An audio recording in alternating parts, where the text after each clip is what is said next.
Frente al avance de los fundamentalismos en América Latina, es necesaria la creación de alianzas que permitan construir nuevas narrativas, así como la promoción de debates que contribuyan a clarificar la importancia de un Estado laico que reconoce los derechos humanos y la justicia de género.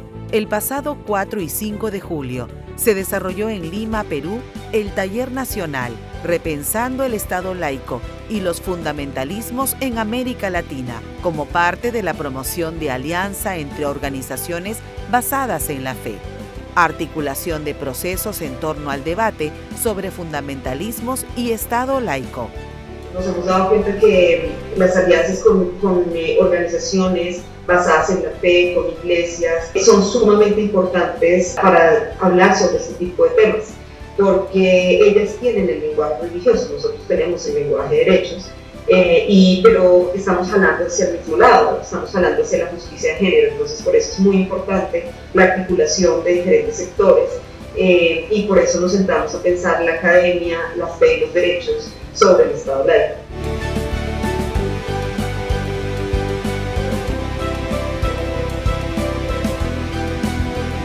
A través de la propuesta y análisis de diversas filósofos, filósofas y teólogos, teólogas, se aborda la evolución histórica del fundamentalismo neoliberal y su impacto en algunas teorías y propuestas cristianas recientes en América Latina y el Caribe. Sin embargo, las narrativas fundamentalistas han puesto en debate las comprensiones antropológicas y de esta forma lo que es la cultura colectiva en la sociedad. Una crisis de la exclusión, una crisis del socavamiento de las propias relaciones sociales y una crisis del ambiente. Y se conducen a la negación del sujeto humano. ¿Sí? Este es el concepto de sujeto como sujeto social, como clase social, como movimiento popular, como movimiento feminista, un sujeto político que es negado y que es desconocido por este fundamentalismo. Y es interesante porque estamos hablando de una discusión que tuvo lugar hace 20 años atrás. Tiene que ver con un problema en su aparato crítico. Dice que tiene que ver con la postura antiliberal histórica que ha tenido el evangelismo en América Latina. Y que este es el factor clave que ha, de alguna manera, bloqueado, dejado en una situación de shock, una corriente que es profundamente idealista, con una capacidad profunda de fuerza, de arraigue popular, pero que ha quedado desactivada a partir de ese chip que no pueden desconectar.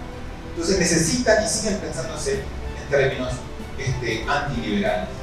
Y esto lleva a que entonces, frente al silenciamiento que adopta ante las injusticias sociales, termine siendo funcional a la defensa del statu quo.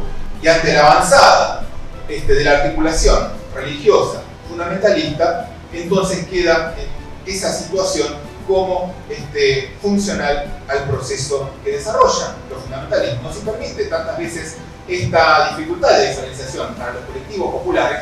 A ver, ¿ustedes quiénes son?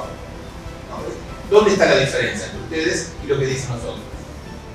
Porque no hay posicionamientos claros, no hay una construcción de un sujeto y no hay una propuesta pública en la cual se pueda estar pensando de manera articulada y conjunta. Este aspecto retomo otra vez lo de la emoción y lo quiero vincular con ritualidad y espiritualidad, que es algo que poco hemos practicado los movimientos sociales y que no sabemos cómo hacerlo. El movimiento indígena, cuando hace la ofrenda o le pide el permiso a la Pachamama, tiene toda una ritualidad, ¿no? Y hay toda una ritualidad, etcétera, etcétera, y así se comienza, y a la hora que termine el evento, la reunión, lo que haya sido, se recoge y se explica qué significa para cada cual los elementos que se han colocado. En el feminismo jamás hemos hecho eso. En la parte del feminismo virtual yo he estado.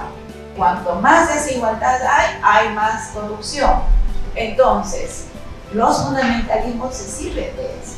Entonces, ¿qué hacemos para enfrentar esa situación. Y la corrupción la vemos en todos los espacios, los subsistemas de la sociedad, en la familia, en la escuela, en las iglesias, ¿no? Entonces, ¿quiénes administran el poder religioso? Los pastores, los obispos, ¿no? Entonces, los liderazgos, y ellos, lógicamente, que van a hacer callar, ¿no? Entonces, hay un discurso fundamentalista sobre la situación de abuso, de acoso religioso, y no se puede ir a acusar a la policía porque va a comprar al juez y al fiscal.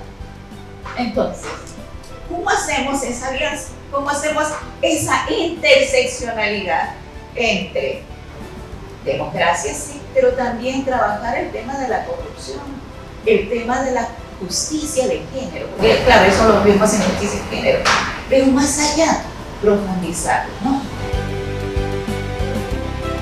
Porque dicen, es necesario dar respuestas concretas, es necesario que podamos dar cuenta del proceso que venimos haciendo y transformar realmente nuestros discursos en un cambio social que sea razonable, que sea útil y que vaya realmente a las respuestas a los problemas, junto con la gente que está pasando por estos problemas. Entonces, esto de poder pensarse de manera colectiva y parte de este colectivo modifica ampliamente el universo religioso que hemos podido construir desde la comunidad hasta acá. Toda militancia necesita de una espiritualidad. Entonces, porque si no, no caminamos, siempre lo decimos, y eso yo lo he visto con los movimientos sociales, en los comedores que eran creyentes, me decían, miren, ya es una semana de lucha, había ayuno forzado, huelga de hambre, ya hay todo eso, pero necesitamos una espiritualidad que nos sostenga, porque si no, nos vamos a desanimar. Entonces, esa espiritualidad de resistencia, de resignificado, nos parece importante. Creo que ese diálogo que atienda a los miedos, a las emociones, a las inseguridades, es lo que nos puede conducir a una mejor estrategia antifundamentalista, ¿no?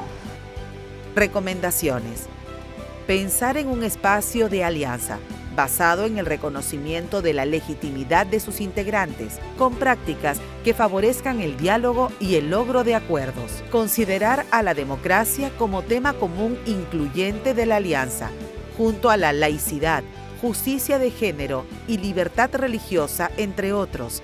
Alimentar la reflexión teórica con materiales que enriquezcan el diálogo con el análisis de la realidad y la coyuntura, e incorporar en la reflexión el análisis del patriarcado, las relaciones de poder y la violencia en espacios religiosos. Diseñar estrategias de incidencia que pongan el foco en las audiencias a las cuales se busca influir de manera prioritaria.